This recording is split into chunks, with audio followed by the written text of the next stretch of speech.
Students, welcome to our YouTube channel. This is our first video on YouTube channel.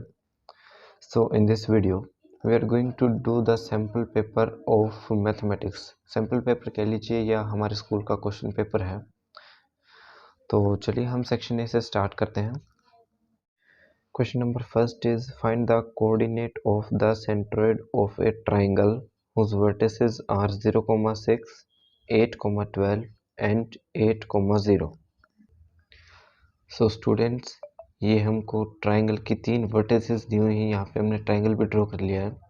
Centroid क्या होता है कि जो पॉइंट ट्राइंगल के सेंटर में बनता है like this.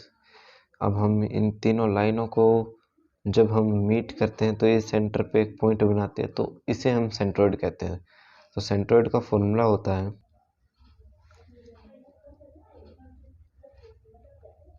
x1 plus x2 plus x3 upon 3. ये होता है x निकालने के लिए. मान लीजिए सेंटर पे कोई पॉइंट है O, यहाँ पे स्पेस नहीं है, मैं बाहर लिख रहा हूँ. सेंटर में कोई पॉइंट है O और उसके कोऑर्डिनेट है x, y. तो हमको x, y निकालना है. तो x के लिए ये फॉर्मूला होगा. सिमिलरली y के लिए भी यही फॉर्मूला होगा अपॉन 3. वैल्यूज पुट कर देंगे हम. x1 हमको क्या दे रखा है 0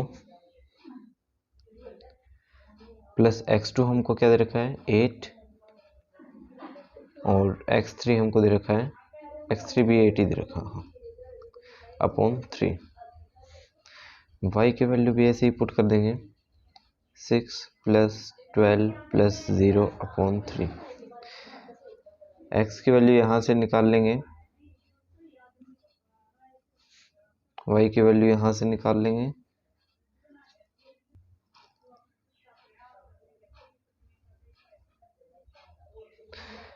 अब जैसे ही ये 3 और ये 16 तो आपस में कट नहीं रहे हैं, तो x is equal to 16 upon 3 as it is रहने देते हैं. तो y की वैल्यू क्या आ जाएगी 6. तो हमारे कोऑर्डिनेट्स हो जाएंगे 16 upon 3, 6.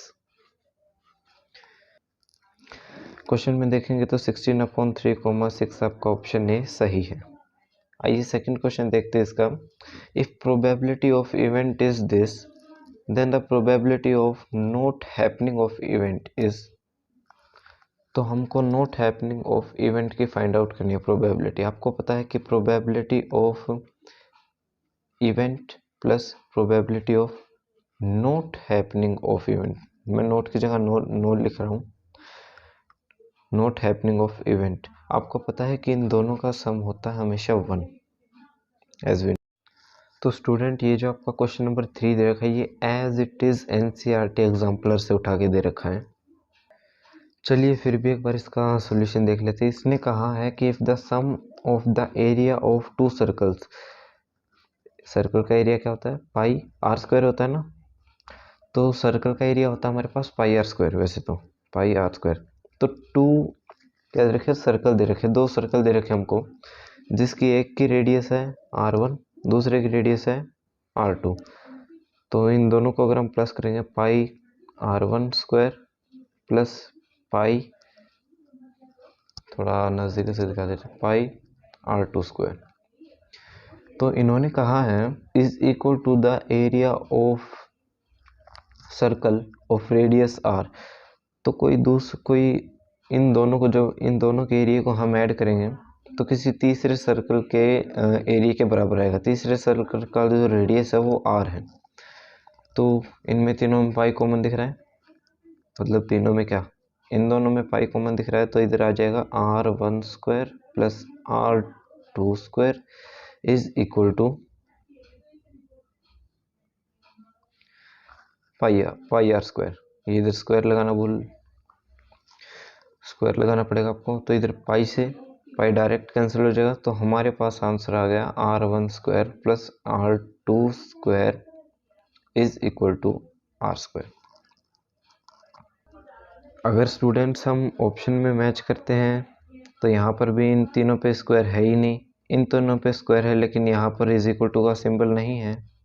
Greater than less than का सिंबल है दोनों में, तो ऑप्शन डी आपका करेक्ट जाएगा। आइए देखते हैं क्वेश्चन नंबर 4 क्या कहता है। क्वेश्चन नंबर 4 में सॉल्यूशन बताने की ज़रूरत नहीं है, ये आपको पता होना चाहिए। It is an action which result in one और सेवरल आउटकम्स इज कॉल्ड। वैसे स्टूडेंट्स इसकी कोई एक्सप्लेनेशन नहीं है, इसकी आपको डेफिनेशन याद करनी पड़ेगी, तो इसका ऑप्शन हो जाएगा आपका option number C. Question number 5 क्या कहता है। Let P Q R similar to triangle S T W and their altitudes PM and SN be 25 centimeter and 121 centimeter. Then find PQ ratio ST। ये रहा students हमारे पास question number 5। इसमें दो triangle दे रखे हैं, PQR और STQ। ये दोनों ट्राइंगल आपस में सिमिलर हैं, जिसमें जो PM है वो परपेंडिकुलर है QR के। अगर स्टूडेंट्स ये ट्राइंगल सिमिलर हैं तो क्या हम लिख सकते हैं यहाँ पर कि बी ए, यहाँ पर ये रहा B A upon B C is equal to D A या ए डी कह लीजिए, डी ए अपॉन ए सी। देखिए ये आप ब्रैकेट में लिख देंगे बाय बी पी टी। अब आपके दिमाग में कन्फ्यूज़न होगा कि हम बी डी भी तो ले सकते थे, बी डी अपॉन बी ए, लेकिन यहाँ पर स्टूडेंट्स एग्जैक्ट बी डी का मेजरमेंट नहीं दे रखा है, डायरेक्ट बी सी का दे रखा है, तो हमें यही प्रेफर करना पड़ेगा। तो अभी हम वैल्यूज़ पुट करते हैं। बी ए की वैल्यू क्या है 1 सेंटीमीटर, तो 1 अपॉन बी सी की वैल्यू क्या है, ये देखिए बी सी की वैल्यू 1.25 सेंटीमीटर दे रखी है, तो 1.25 लिख लेते हैं is equal to D A या ए डी हम एज इट इज़ लिख लेते हैं, क्योंकि हमको इसकी वैल्यू निकालनी है। और ए सी हमको दे रखा 75 सेंटीमीटर। तो हाँ, अब इसको सोल्व करेंगे स्टूडेंट्स। तो स्टूडेंट्स इसको सोल्व कर रहे हैं हम, तो यहाँ पर आ जाएगा 1.25, क्योंकि ये ऊपर चला जाएगा इसके साथ मल्टीप्लाई में, ये इसके साथ मल्टीप्लाई में, ये इज इक्वल टू 75 आ जाएगा। ए डी हमारे पास आ जाएगा 75 अपॉन, अगर हम इधर 125 लिखेंगे तो ऊपर साथ में 100 आ जाएगा, 2 जीरो और एक्स्ट्रा लग जाएंगे। स्टूडेंट्स जब आप इस वैल्यू को कैलकुलेट करेंगे तो हमारे पास 60 आएगा, और आगे आप लोग आंसर में जो है सेंटीमीटर ज़रूर लगाना। तो हमारे पास ए डी की वैल्यू निकल के आ चुकी है 60 सेंटीमीटर। क्वेश्चन पेपर में देखेंगे कि ऑप्शन 60 सेंटीमीटर दे रखा है या नहीं। तो जैसा कि हम देखेंगे कि क्वेश्चन पेपर में डी ऑप्शन 60 सेंटीमीटर दे रखा है, तो आपका डी ऑप्शन इसमें बिल्कुल सही जाएगा। तो स्टूडेंट्स क्वेश्चन नंबर 7 के लिए हमने इधर एक रोम्बस बना लिया है ए बी सी डी, और देखिए इसमें डायगनल्स दे रखे हमको। ए सी हमको दे रखा है 16 सेंटीमीटर और डी भी हमको दे रखा है 12 सेंटीमीटर। तो क्या हम इधर लिख सकते हैं कि जो ए ओ होगा वो हमारा 8 सेंटीमीटर होगा और ओ सी 8 सेंटीमीटर होगा। ऐसे ही जो ये डी भी 12 सेंटीमीटर दे रखा है, ये है डी, ये बी, ये डी भी ये हमारा 12 सेंटीमीटर दे रखा है, तो क्या हम इसको हाफ हाफ लिख सकते हैं, यानी कि डी ओ हमारा 6 हो जाएगा, ये भी 6 हो जाएगा। क्योंकि जो डायगोनल होता है ना स्टूडेंट, वो साइड को हाफ हाफ पार्ट्स में बाइसेक्ट कर देता है या डिवाइड कर देता है। तो चलिए स्टूडेंट्स, अभी आपको एक चीज़ और पता हो कि जो रोम्बस होता है अगर उसके डायगोनल्स मीट करते तो ये Now students, in this question the length of minute hand of clock is 21 centimeter. Find the area swept by minute hand in 10 minutes. First of all minute hand clock कुछ ऐसी दिखती है students. देखिए ये देखिए स्टूडेंट्स, मिनट हैंड क्लॉक कुछ ऐसी होती है जिसमें मिनट हैंड क्लॉक ऐसे चलती है ना सीक्वेंस में, वैसे।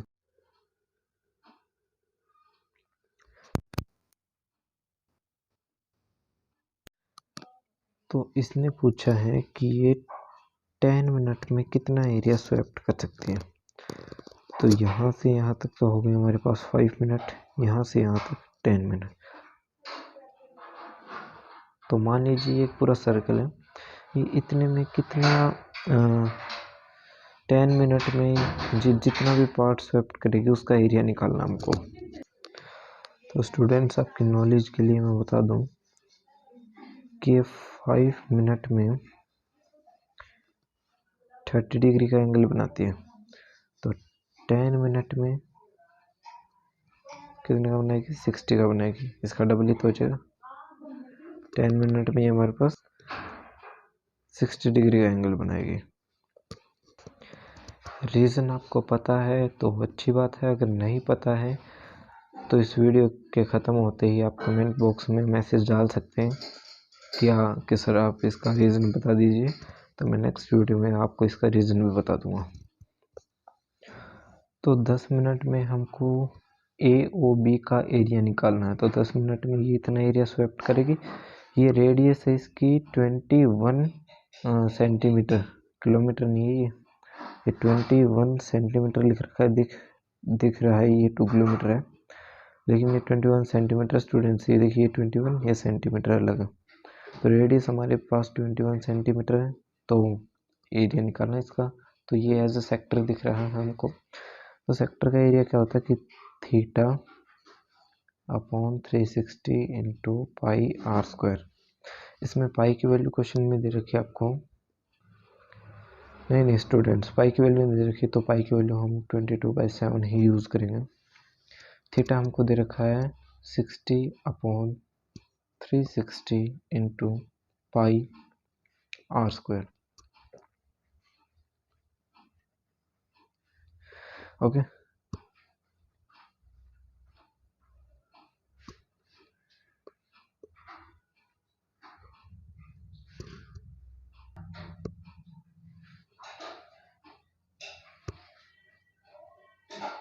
तो एरिया स्वेप्ट कितना हो जाएगा?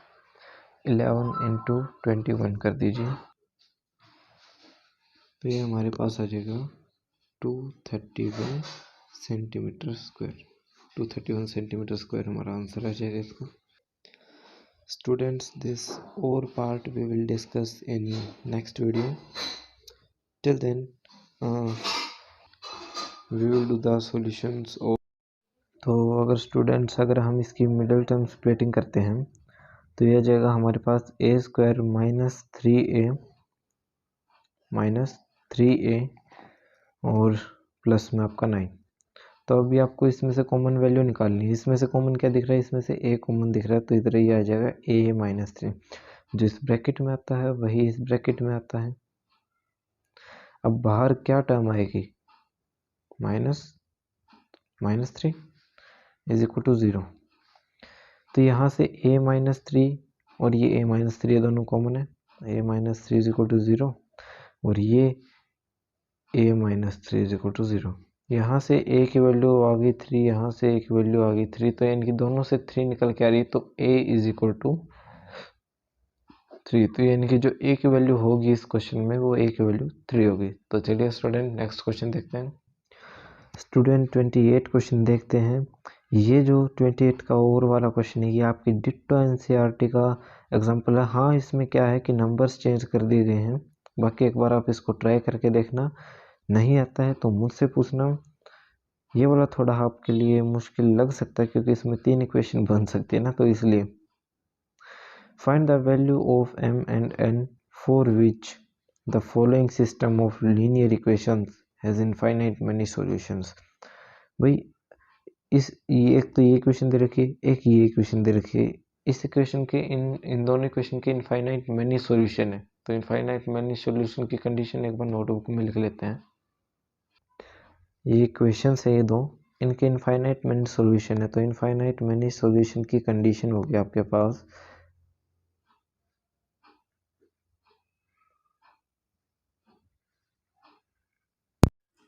ये हमारी कंडीशन हो जाएगी। तो अभी इसको सोल्व करते हैं। तो ये इधर आ जाएगा 6m minus 6n is equal to 4m plus 4n। और दूसरी इक्वेशन क्या बन सकती है? दूसरी इक्वेशन अगर आप इसको इसके साथ मल्टीप्लाई करेंगे तो इनकी देखिए क्या हो जाएगा,